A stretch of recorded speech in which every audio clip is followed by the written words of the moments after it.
Okay, I have an idea. What if I said social media could be just as informative and educational as going to class, or maybe even more informative, actually?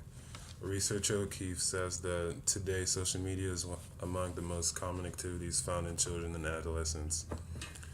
But not just them, really, but all of us. I mean, with all the boundless or endless sources of information and entertainment, it's hard to find yourself off it with all the new controversies coming up.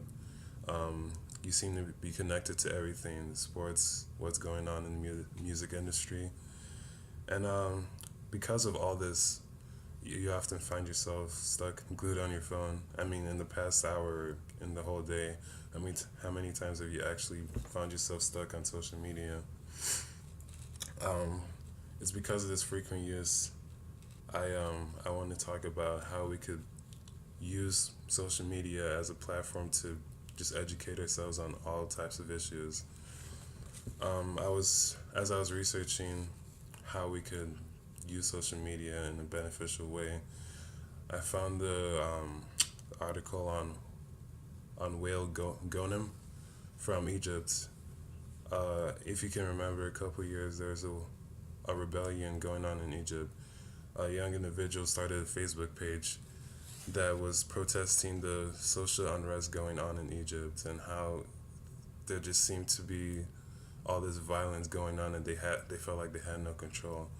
So hundreds of thousands joined this Facebook page Whale Gonem had created within 3 days, and then uh, uh, weeks weeks later, um, he was arrested or kidnapped actually, and because of social media, everybody was made aware of what was actually going on, and this spread way past just Egypt, but we found out about it all the way in America, and it was all over the news and social media, and you heard people just getting just getting angry about what was really going on and how something so unjust could happen, and because of social media, we were made aware of this, and just it was just a prime example of how easy it is for us to educate ourselves through social media.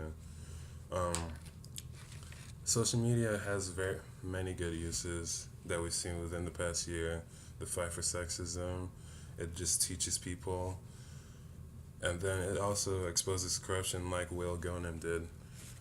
But with these many beneficial uses, you often find um, people that want to use social media and that platform to bring others down. With the fight for sexism, you see people try to fight against things like feminism or fight against things like um, just in general, just people trying to build themselves up on social media. You see people try to bring them down and make fun of them, use that platform to kind of devastate them through cyberbullying. And then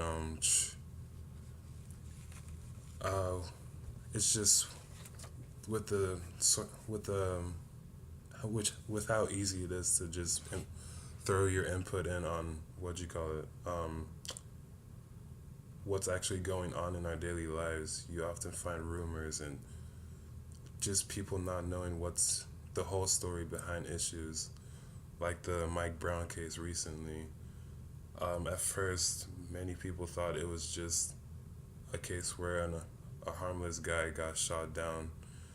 But I mean, there was so much more to the story once you actually looked into it and you actually looked at the verified articles on what was really going on.